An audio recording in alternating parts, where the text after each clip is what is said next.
Hello guys, welcome back again to my channel bersama saya Hansen di sini dan seperti biasanya setiap harinya saya akan buatkan video seputar cryptocurrency. Apa kabar kalian hari ini semuanya? Semoga dalam keadaan yang baik-baik saja. Teman-teman, pada akhirnya kita kembali melihat Bitcoin rebound setelah kemarin menyentuh ke area trendline yang telah kita bahas di video kemarin, berpotensi membuat Bitcoin sekarang berada di pattern yang bernama symmetrical triangle. Dan bahkan kalau kita lihat selama beberapa waktu terakhir, spesifiknya beberapa jam terakhir, Bitcoin sepertinya sedang mencoba untuk melakukan breakout dari pattern tersebut.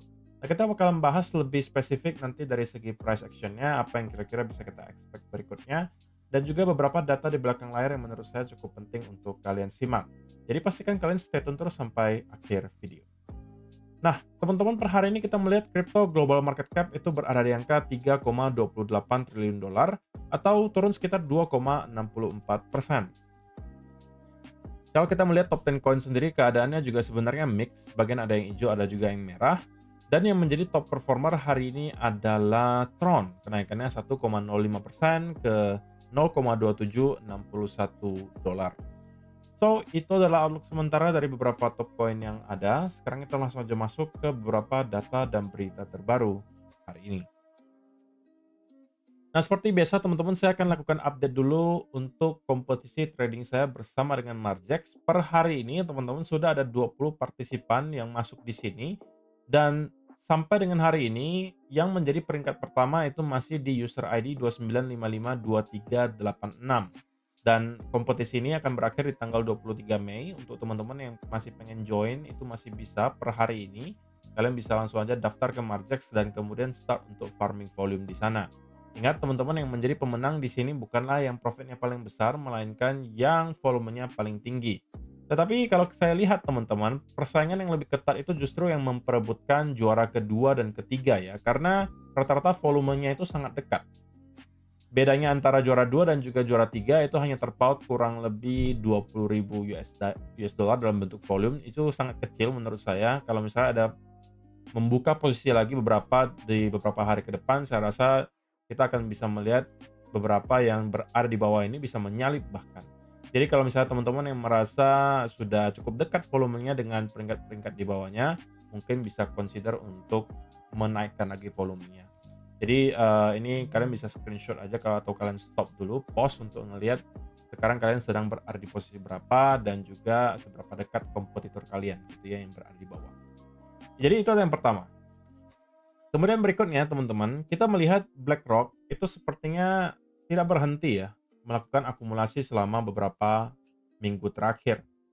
Dan akumulasi yang dilakukan itu angkanya rata-rata tidak kecil loh teman-teman, ribuan Bitcoin per hari. Dan data yang terbaru kembali menunjukkan BlackRock kembali melakukan pembelian sebesar 3.975 Bitcoin. Dan kalau kita totalkan selama beberapa minggu terakhir, mungkin sudah ada puluhan ribu ya Bitcoin yang berhasil diakumulasi oleh BlackRock. Itu hanya terjadi dalam kurun waktu beberapa minggu loh teman-teman. Dan baru ada kita hitung dari BlackRock. Belum lagi yang lain. Nah, meskipun kalau misalnya kita lihat data terbaru itu menunjukkan selain BlackRock yang melakukan pembelian, tetapi ada juga yang melakukan penjualan, yaitu adalah dari Fidelity. Karena Fidelity itu menjual sebesar 1.200 Bitcoin. So, secara overall teman-teman, net flow-nya masih dalam keadaan yang positif. Itu juga sudah kita saksikan terjadi selama beberapa minggu terakhir. Adanya konsistensi dari segi inflow spot Bitcoin ETF yang membuat kita melihat Bitcoin sepertinya bertahan dengan cukup baik ya di harga di atas 100.000 dolar.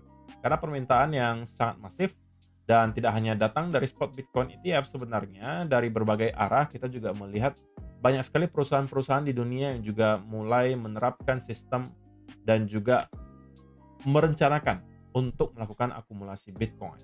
Jadi itu juga tidak bisa kita acuhkan. Kenapa? Karena pembelian yang mereka lakukan itu tidak jarang juga ribuan Bitcoin.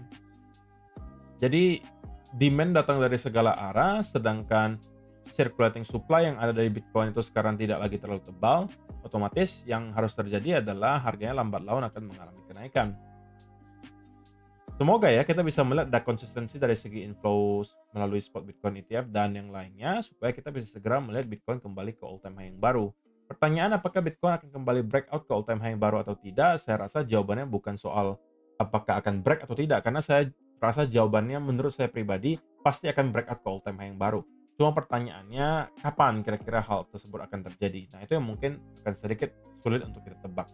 Tapi untuk sementara waktu kita terlihat cukup baik bertahan di atas angka $100.000 yang harusnya menurut saya merupakan sebuah good sign gitu ya. Semakin lama kita bisa bertahan di atas angka 100.000, harusnya menjadikan area tersebut potensinya semakin besar menjadi sekarang area major support. Terutama kalau kita bicara soal time frame besar, weekly atau daily. Nah, berikutnya teman-teman, data yang kita lihat semalam dirilis itu ada banyak ya. Kalau kalian masih ingat, saya sudah mention ada core PPI, ada core retail sales, ada data PPI, ada juga Fed Chair Paul Speaks. Dan intinya menunjukkan bahwa untuk sementara waktu, perekonomian di Amerika Serikat itu masih cenderung dalam keadaan yang kondusif. Inflasi juga terus mengalami penurunan. Kita melihat core PPI month on month bahkan sampai minus 0,4%. Forecast-nya padahal itu 0,3 dalam keadaan plus, teman-teman. Jadi ini adalah miss yang sangat besar. Kemudian core retail sales juga sama, kita melihat ekspektasinya di angka 0,3 tapi keluarnya hanya di 0,1. Kemudian data PPI month on month juga sama, kita melihat ada semacam perbedaan yang cukup signifikan dari forecast-nya dari ke actual-nya. Forecast-nya atau prediksinya adalah 0,2% di arah positif, sedangkan actual-nya itu di angka minus 0,5%. So, teman-teman, menurut saya hanya ada satu lagi yang mungkin sekarang sedang menahan The Fed untuk melakukan pemotongan suku bunga gitu ya, yaitu adalah unemployment rate yang terlihat tidak sama sekali mengalami kenaikan yang terlalu signifikan. Nah, ada cara kedua sebenarnya untuk kita bisa melihat Fed start untuk menurunkan suku bunga, yaitu adalah jika kita sudah melihat tidak lagi ada ancaman bahwa inflasi bisa kembali mengalami kenaikan dan The Fed sudah memenuhi targetnya misalnya nanti di angka 2%, maka mereka lambat laun juga bisa akan start untuk melakukan pemotongan suku bunga. Karena kalau misalnya mereka sudah melihat tidak ada lagi ancaman untuk inflasi mengalami kenaikan dan mereka sudah hit targetnya, maka tidak lagi ada alasan bagi mereka untuk mempertahankan suku bunga yang terlalu tinggi. Karena kalau misalnya kita melihat suku bunga yang sangat tinggi itu ditahan dalam waktu yang cukup lama, itu bisa menekan perekonomian di Amerika Serikat. Oke, jadi so far teman-teman dari segi makro sendiri tidak ada sesuatu yang terlalu extraordinary, semuanya masih berjalan sesuai dengan apa yang kita sudah lihat beberapa bulan terakhir, yaitu adalah unemployment rate masih stay di kurang lebih range yang sama, sedangkan inflasi dari waktu ke waktu itu terus mengalami penurunan gitu ya.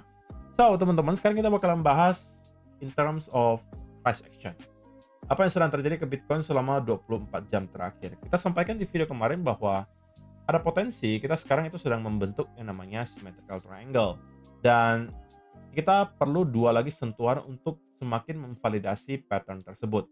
Itu yang persis kita lihat terjadi, teman-teman. Kita mendapatkan ada pergerakan yang membentuk mengerucut seperti ini yang biasanya kita sebut sebagai symmetrical triangle.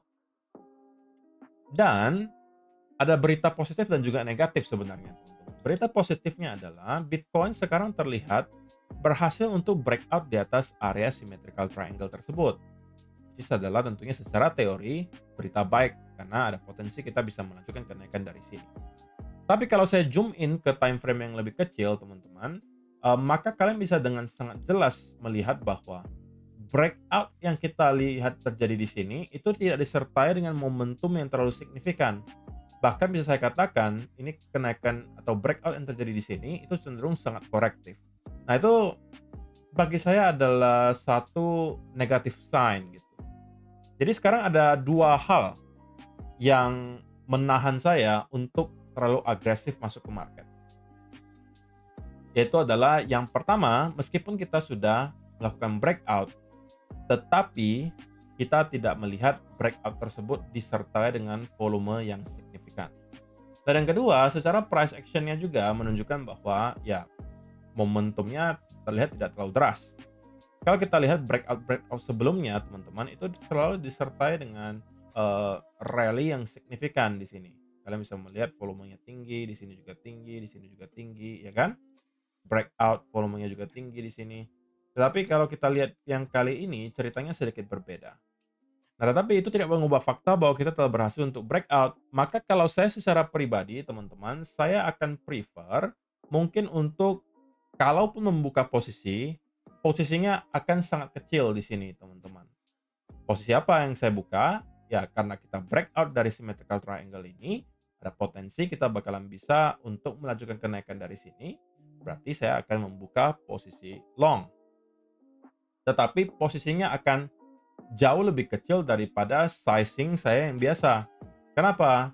Karena yang checklist itu cuma satu, yaitu adalah adanya breakout.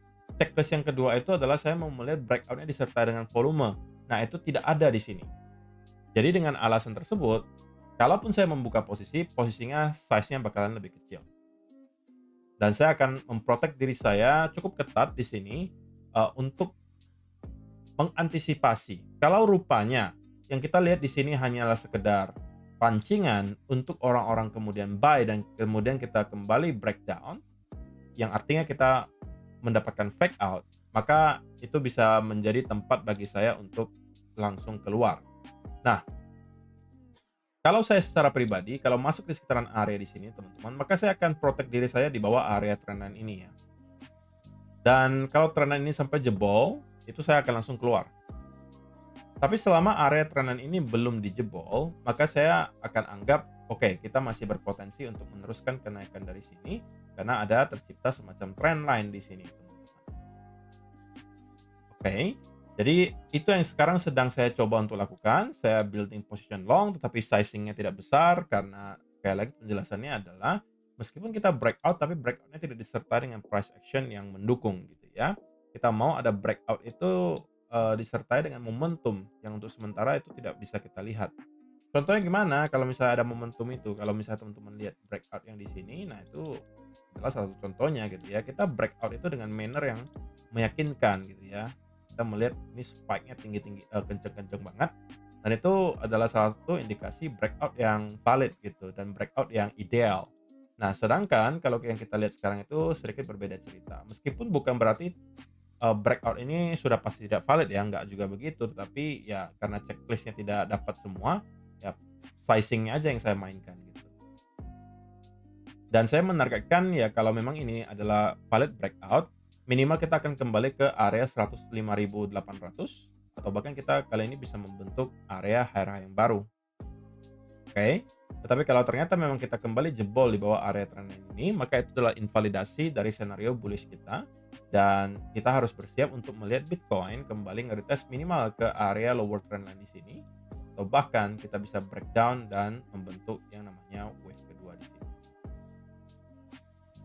Dan itu berarti kita mengubah patternnya dari yang awalnya symmetrical triangle seperti ini menjadi yang namanya full flag.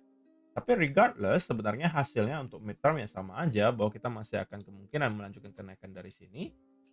Artinya in the midterm saya masih bullish untuk Bitcoin selama kita tidak bisa jebol di bawah area 98.000 dan close di bawah area tersebut. Oke.